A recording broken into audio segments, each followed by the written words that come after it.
బాపట్ల జిల్లాలో వైసీపీ, ఎస్సీసీల నాయకులు రాష్ట్రంలో జరుగుతున్న అక్రమాలు, అన్యాయాలపై తీవ్ర ఆవేదన వ్యక్తం చేశారు.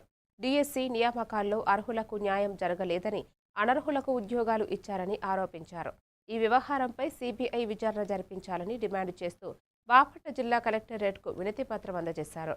ఈ ఉద్యోగాల నియామకంలో ప్రత్యక్షంగా, పరోక్షంగా నారా లోకేష్ విద్యాశాఖ మంత్రి ఉండటం గమనార్హం.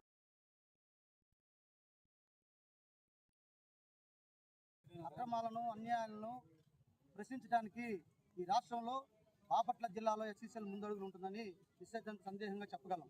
ఎందుకంటే ఈ మధ్యన డిఎస్సి విద్యార్థులకు జరిగిన అన్యాయము అక్రమాల గురించి కూటమి ప్రభుత్వం చేస్తున్నటువంటి చండాలమైన పనికి సిబిఐ ఎంక్వైరీ చేసి ఈ విచారణలో ఎవరైతే అన్యాయం చేశారో వాళ్ళని కఠినంగా శిక్షించాలని కోరుకుంటూ బాపట్ల జిల్లా ఎస్సీసీఎల్ ఆధ్వర్యంలో బాపట్లలో నిర్వహించినటువంటి ఈ కార్యక్రమాన్ని ఇంతమంది పెద్ద ఎత్తున రావటం, ఈ కార్యక్రమాన్ని కలెక్టర్ గారికి వినతి పత్రం ఇవ్వడం చాలా సంతోషంగా ఉంది. ఈ కార్యక్రమాన్ని విజయం చేసిన పట్ల మీ అందరికీ కృతజ్ఞత తెలుస్తూ సెలవు తీసుకుంటున్నాను.